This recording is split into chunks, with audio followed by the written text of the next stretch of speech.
ଆଜ୍ଞା ଜୟ ଜଗନ୍ନାଥ। ତ ଆଜି ଆମେ ଜଟଣୀରେ ପୁଣି ଆମ ଲୋକାଲ ଏରିଆରେ ଅଛୁ। ଜଟଣୀ ଆଜ୍ଞା ଆପଣମାନେ ଜାଣିଛନ୍ତି ଜଟଣୀ ଗଣେଶ ପୂଜା ପାଇଁ ଆଜ୍ଞା ଫେମସ୍ ବହୁତ।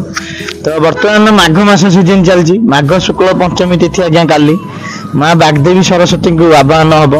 ଜଟଣୀରେ ଆମର ଆଜ୍ଞା ଲୋକକଳା ପ୍ରିୟ ସ୍ଥାନ ଆଜ୍ଞା କହିଲେ ଅତ୍ୟୁକ୍ତି ହବନି। ବର୍ଷ ଯାକ ଆଜ୍ଞା ପୁରୀ ଭଳି 12 ମାସ 13 ପର୍ବ ଆଜ୍ଞା ଏଠି ଚାଲିଥାଏ। ମୀନା ବଜାରରୁ ଆରମ୍ଭ କରିକି ରସଗୋଳ ମେଳନ, ହରିଦାସପୁର ମେଳନ, କୁଦିଆରୀ ମେଳନ ସେଭଳି ଚାଲିଥାଏ।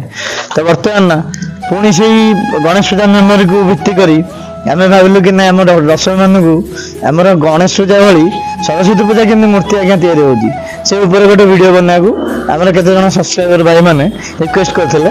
ତ ତାଙ୍କ ରିକ୍ୱେଷ୍ଟ ନେଇକି ଆମେ ପୁଣି ସେଇ ପ୍ରତିଭା ଅନ୍ୱେଷଣ କାର୍ଯ୍ୟକ୍ରମର ଏଇଟା ଆଜ୍ଞା ସେକେଣ୍ଡ ପାର୍ଟ। ତ ସେଇଥିରେ ଆମେ ଆସିଛୁ କୁଦିଆରୀର ସୁକାନ୍ତ ଦାସଙ୍କ ପାଖକୁ। ବର୍ତ୍ତମାନ ଆପଣମାନେ ଦେଖିପାରନ୍ତି ଆମେ ଆସି ପହଞ୍ଚିଛୁ, ତାଙ୍କ ବ୍ୟାନର ଏଇଠି ଅଛି।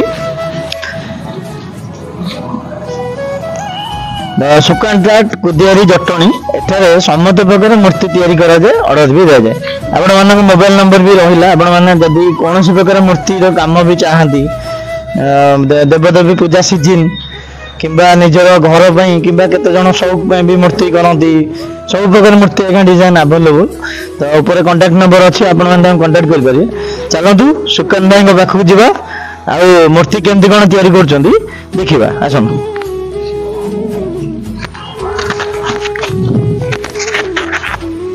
ତ ଦେଖନ୍ତୁ ବର୍ତ୍ତମାନ ସୁକାନ୍ତ ଭାଇଙ୍କର କେମିତି ମାଟି ଆଜ୍ଞା ପୁରା ଗଦା ହେଇଛି। ଏଇଠି ପୁରା ମାଟିରେ କାମ କରୁଛନ୍ତି। ଗୋଟେ ଟେଣ୍ଟ ବି କରିଛନ୍ତି ତାଙ୍କର। ଏଠି ଲେଖା ଯାଇଛି ସକାଳ 8ଟାରୁ ବର୍ତ୍ତମାନ 1:30 ପର୍ଯ୍ୟନ୍ତ। ତାପରେ ମେ ବି ଲଞ୍ଚ ଟାଇମ୍ ଥିବ। ପୁଣି ସନ୍ଧ୍ୟା 5ଟାରୁ 11ଟା ପର୍ଯ୍ୟନ୍ତ ଆପଣମାନେ କଣ୍ଟାକ୍ଟ କରିକି ଆସିପାରିବେ। ଚାଲନ୍ତୁ। ତ ବର୍ତ୍ତମାନ ଆପଣମାନେ ଦେଖିପାରୁଛନ୍ତି ତାଙ୍କର ସେ ଏପଟେ ପୁରା ବାରି ଭିତରେ ଟେଣ୍ଟ କରୁଛନ୍ତି। ବର୍ଷ ଯାକ ତାଙ୍କର ମୂର୍ତ୍ତି କାର୍ଯ୍ୟ ଆଜ୍ଞା ଚାଲିବ। ବର୍ତ୍ତମାନ ଆମେ ସୁକାନ୍ତ ଆର୍ଟସ ମୂର୍ତ୍ତି ପାଖରେ ଆସି ପହଞ୍ଚିଲୁ। ତ ତାଙ୍କ ସୁପୁତ୍ର 2 ଜଣ ଅଛନ୍ତି ଏଇଠି ହାପି ଦେଖାହେଲେ, ତାଙ୍କୁ କଣ୍ଟାକ୍ଟ କରିବା। ତ ଆମକୁ ଭାଇ ବର୍ତ୍ତମାନ କେମିତି ଅଛନ୍ତି? ପ୍ରଥମେ ଆମେ ଆସିଥିଲୁ 2-4 ମାସ ତଳେ। ହଁ ଭଲ ଅଛି ବର୍ତ୍ତମାନ। ଏବେ କୋଉ ମୂର୍ତ୍ତି ଆଜ୍ଞା ଚାଲିଛି? ଏବେ ତ ବର୍ତ୍ତମାନ ସରସ୍ୱତୀ ପୂଜା, ଆଉ କାଲି ସରସ୍ୱତୀ ପୂଜା ମାନେ ଆଜି ଆମକୁ 4ଟା ବେଳ ଭିତରେ ମୂର୍ତ୍ତି ସବୁ ଦେବାକୁ ପଡ଼ିବ। ତେଣୁକରି ତାପରେ ପ୍ରିପାରେସନ୍ ଚାଲିଛି ସବୁ ଆଉ। ଠିକ୍ ଅଛି। ତ ଭାଇଙ୍କୁ ରିକ୍ୱେଷ୍ଟ କରିବା ଆଉ ମୂର୍ତ୍ତି ଦେଖିବାକୁ ଆଜ୍ଞା ଭିତରକୁ ଯିବା। ଚାଲ। ଏଇଟା ଆପଣମାନେ ଦେଖିପାରୁଥିବେ ବହୁତ ସୁନ୍ଦର ସୁନ୍ଦର ମୂର୍ତ୍ତି ମା ସରସ୍ୱତୀଙ୍କର ବର୍ତ୍ତମାନ କାମ ଚାଲିଛି। ଆପଣମାନେ ଦେଖିପାରୁଛନ୍ତି ବର୍ତ୍ତମାନ ଏଇଠି ସୁକାନ୍ତ ଆର୍ଟସ ଓନର ଯିଏ ସୁକାନ୍ତ ମଉସା ଅଛନ୍ତି। ତ ଏଠି ଗୋଟେ ବଢ଼ିଆ ଜିନିଷ ଆଜ୍ଞା ମୁଁ ଦେଖିବାକୁ ଚାହିଁବି, ଆମ କ୍ୟାମେରା ଭାଇଙ୍କୁ କହିବି ଏପଟୁ ଫୋକସ୍ କରିବେ। ତ ଯୋଉଟା ଆଜ୍ଞା ଫଟୋ ଅଛି ଦେଖିପାରୁଥିବେ, ସେ ଫଟୋର ପୁରା ଡିଟୋ ଆକୃତି ଆଜ୍ଞା ପୁରା ଅଙ୍କା ହେଇକି ଥୁଆ ହେଇଛି। ଯୋଉଟା କି ଗୋଟେ ଭଲ ମାନେ ସାଇନ୍। ଏଇଟା ଗୋଟେ କଳାକାର କେମିତି ପୁରା ଆକୁରେଟ୍ କରିପାରୁଛି ସେଇଟା ଆପଣ ଦେଖିପାରୁଥିବେ। ଆମେ ବି ଆପଣଙ୍କୁ କହିଦେବାକୁ ଚାହୁଁ 4 ମାସ ତଳେ ଆଜ୍ଞା ଆମେ ଆସିଥିଲୁ ଗଣେଶ ପୂଜା ସୁଟିଂ ବେଳେ। ତ ସେତେବେଳେ ବି ତାଙ୍କର ପାଖାପାଖି 150, 200, 300 ମୂର୍ତ୍ତି ବି ତିଆରି ହେଉଥିଲା। ଏବେ ଜଟଣୀ ସେମିତି କହିଲେ ଗଣେଶ ପୂଜା ଆଜ୍ଞା ଫେମସ୍। ତ ସରସ୍ୱତୀ ପୂଜା ଆଉ ବାକି ରିମେନିଂ ପୂଜା ଯେତେଟା ରହିଲା ତଥାପି କେତେ ଅଳ୍ପ ମୂର୍ତ୍ତି ହେଉଛି, କିନ୍ତୁ ପୁରା ଆକର୍ଷଣୀୟ ମୂର୍ତ୍ତି ହେଉଛି। ବର୍ଷ ତମାମ ସେ ମୂର୍ତ୍ତି ଆଜ୍ଞା ତିଆରି ଚାଲିକି ରହୁଛି। ଆମ ପାଖରେ ସୁକାନ୍ତ ଆର୍ଟସ, ସୁକାନ୍ତ ମଉସାଙ୍କ ବଡ଼ ପୁଅ ତ ଅଛନ୍ତି ହାପି ଭାଇ, ତାଙ୍କ ପ୍ରତିଜ୍ଞା ଭାଇ ଗଣେଶ ପୂଜା ଜଟଣୀ ଫେମସ୍। ତା ବାଦ ସବୁ ପୂଜା ଆଜ୍ଞା ଚାଲୁଛି। କାର୍ତ୍ତିକେଶ୍ୱର ପୂଜା, ଲକ୍ଷ୍ମୀ ପୂଜା, ସରସ୍ୱତୀ ପୂଜା, ତାପରେ ଶିବ ପାର୍ବତୀ ମୂର୍ତ୍ତି ବି ତିଆରି ହେଉଥିବ, କୃଷ୍ଣ ରାଧାଙ୍କ ମୂର୍ତ୍ତି ତିଆରି ହେଉଛି, କାଳୀ ପୂଜା, ଦଶହରା, ଦୁର୍ଗା ପୂଜା। କେତେ ଖୁସି ଅନୁଭବ ହେଉଛି ମନରେ ଯେ ଗୋଟେ କଳାକାର ଦେବଦେବୀ ଆଜ୍ଞା ଧରା ପୃଷ୍ଠକୁ ତାଙ୍କୁ ଆବାହନ କରିବାକୁ ଆସିଥାନ୍ତି ପୂଜା ଟାଇମ୍ରେ। କେତେ ଖୁସି ଲାଗୁଛି ମନକୁ। ବହୁତ ଖୁସି ଲାଗେ, ଯେହେତୁ ଭଗବାନଙ୍କର କିମ୍ବା ଠାକୁରାଣୀଙ୍କର ଆଶୀର୍ବାଦ ନ ରହିଲେ ଏ କାମ ଆମେ କରିପାରିବୁନି। ଯେହେତୁ ଆମେ ଏ କାମ କରୁଛୁ, ନିଜକୁ ବହୁତ ଗର୍ବ ବି ଅନୁଭବ କରୁଛୁ, ବହୁତ ଖୁସି ଲାଗେ ଆମେ। ଆଉ ଗୋଟେ ଜିନିଷ ଆଜ୍ଞା ଆମେ ମାର୍କ କଲୁ, ଯୋଉମାନେ ଆମ ପୁରୁଣା ଭିଡ଼ିଓ ବି ଦେଖିଥିବେ, ସବସ୍କ୍ରାଇବର ମାନେ ଅନୁଭବ କରିଥିବେ, 4 ମାସ ତଳେ ଆଜ୍ଞା ଭାଇ ଡାଇଟିଂରେ ଥିଲେ, ପୁରା ଝଡ଼ି ଯାଇଥିଲେ। ଏବେ ପୁଣି ନର୍ମାଲ ଷ୍ଟେଜକୁ ଆସିଲେ। ତ ମୂର୍ତ୍ତି କରିବା ପଛରେ ଆଉ ଡାଇଟିଂ ରହିବା ପଛରେ ତାଙ୍କ ରାଜ କ'ଣ? ତ ସେଇଟା ଆମେ ନିଶ୍ଚୟ ପଚାରିବୁ ଯିବା ଭାଇଙ୍କଠୁ। ଭାଇ କେମିତି କ'ଣ ସେ ଯୋଉ ଡାଇଟିଂଟା ଥିଲା, ମାନେ ତା ଉପରେ ଆଜ୍ଞା କିଛିଟା କହିବେ।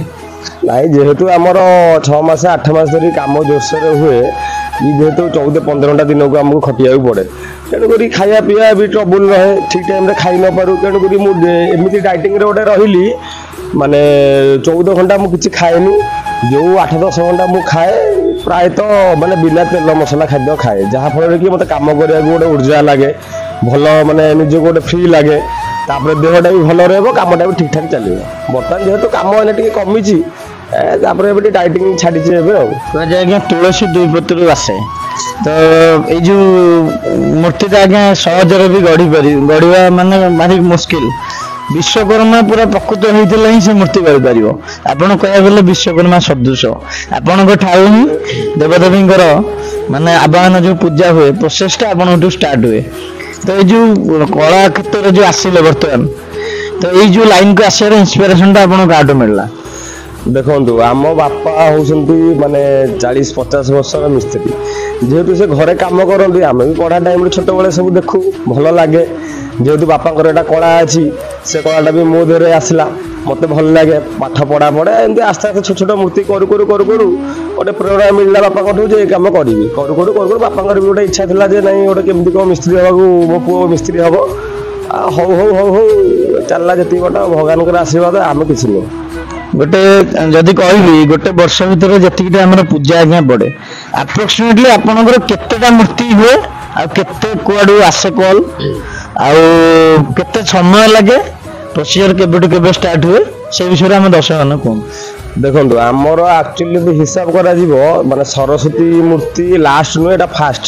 এটা সিজনারি ফার্স্ট রয়েছে প্রথম বর্ষর নূয়া বর্ষর আরম্ভ হচ্ছে সরস্বতী মূর্তি এপট তো ডিমান্ড টিকে কম অছি 10-12টা 15টা এমনি হুয়ে সরস্বতী পূজা ঠু আমার যে জাগর মূর্তি গোটে দুইটা হেলা পরে যে কামটা আরম্ভ হয় সেটা হচ্ছে আমার গণেশ পূজা সিজন কাম সেবেঠু আমার কাম আরম্ভ হয় অপ টু সেপ্টেম্বর অগস্ট যাই কাম চালিব যে গণেশ পূজা যেবে পড়ে পাখাপাখি আমার গণেশ পূজা ভালুকুণী বিশ্বকর্মা কি পাখাপাখি 200-300 মূর্তি হুয়ে লক্ষ্মী মূর্তি 25-30টা হুয়ে दुर्गा काली ये 5-7टा हुए एमती है माने बहुत मूर्ति हुए तार हिसाब नहीं मझे भी आम राम मूर्ति कम चले राधा कृष्ण कम बहुत प्रकार कम चले कंटिन्यू पाखापाखि आम 12 मास 10 मास पाखापाखि कम आमको 2 मास रेस्ट मिलूँ पाखापाखि आखपाख अंचल तो आसुवे निश्चय जटणी छाड़ी आउ कौ दूर दूरांत लोक मैंने आसते आप मूर्ति देखा मूर्ति तो निश्चय चॉइस तो करुवे एत बढ़िया सुंदर मूर्ति होगी तो जटणी पाखापाखि 5-7 जगह आगे मूर्ति तैयारी काम चलती तो एमती कौन गोटे खासियत अच्छी जे लोक मैंने आप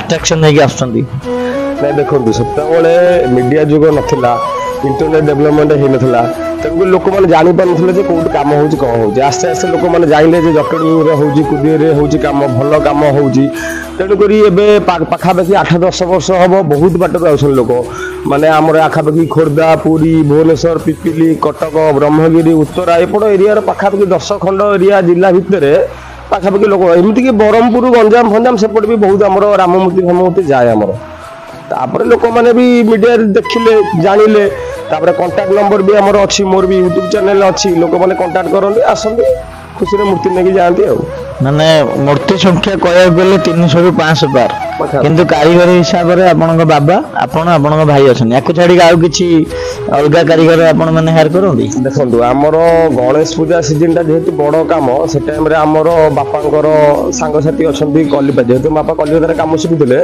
बापांकर चिन्हा परिचय अच्छा सेपटू आम 3-4 जन मिस्त्री हेल्पर होगी आसती से जो 3-4 मास कम हुए जोरसोर माने वर्षा सीजन कमटा से टाइम आम मिस्त्री मगे था बाकी टाइम मूर्ति टे कम सरस्वती मूर्ति धर 10-15टा है लक्ष्मी मूर्ति 25टा आम बापा पुओ 3 ठीक ठाक करके दिन को 12-14 घंटा कम है मैंने आम आ मगे न था निजे कर ओडिया आज्ञा गोटे धग अच्छी गोटे कलाकार हस समस्त देखिपार कि कांद देखिपार आप मन किसी अविश्वास रही है कि नहीं मत सरकारी स्तर जब किसी जो साहय मिलता ताले मुझे कला को आगे नि लोक कलाटा आज्ञा चिरदिन उज्जीवित हो रहा देखो ओडिशा हूँ कला संस्कृतिर राज्य किंतु आमर जेहेतु गवर्नमेंट एत कला प्रति माने कहला भाया माने दूरदृष्टि नहीं किंतु आम जो सरकारी सुविधा टी मिलता आम उपकृत हूँ तापर आमर कला क्षेत्र में भल भी कर कम खराब भी कर प्रेरणा पाई क्या घृणा भी पाई सेमती तो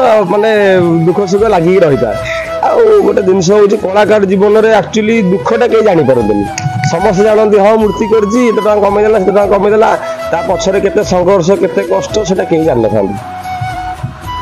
ତ ଆମ ୟୁଟ୍ୟୁବ ଚ୍ୟାନେଲ ଜରିଆରେ ଯୋଉ ଆପଣମାନଙ୍କୁ ଓଡ଼ିଶାର ଅଗଣିତ ଦର୍ଶକବାସୀ ଯେଉଁମାନେ ଦେଖୁଛନ୍ତି ତାଙ୍କ ଉଦ୍ଦେଶ୍ୟରେ ଆଜ୍ଞା କ'ଣ शुभेच्छा वार्ता देवे? शुभेच्छा वार्ता एतिकी जे आपण माने पूजा करंतु भल से पूजा करंतु शृंखलित भाव करंतु आजिकल जो मद मांस खाई डेउछंती लोक माने सेटा टिके अवॉइड करंतु पूजाटा भल रे हो। सुकांत आर्ट्स सेडी हमें देखुतले भाई को भी प्रतिज्ञा नउतले तो निश्चय जदि सुकांत आर्ट्स को पाखक आसिकी सुकांत मौसा जी हे स्पेशली ताकर जदि प्रतिज्ञा न निश्चय मन कष्ट हो चलंतु मौसा पाखक जे मौसा कोन काम करछन डिटेल सब बजारी हो दिया। मौसा नमस्कार, आपन को भलो नाटा आज्ञा कहबे? मो ना सुकांत बेहरा। तो केते वर्ष हेलानी आज्ञा आपन मूर्ति तयारी करी आछन? मो काम करला 40 50 39 वर्ष हो गेला।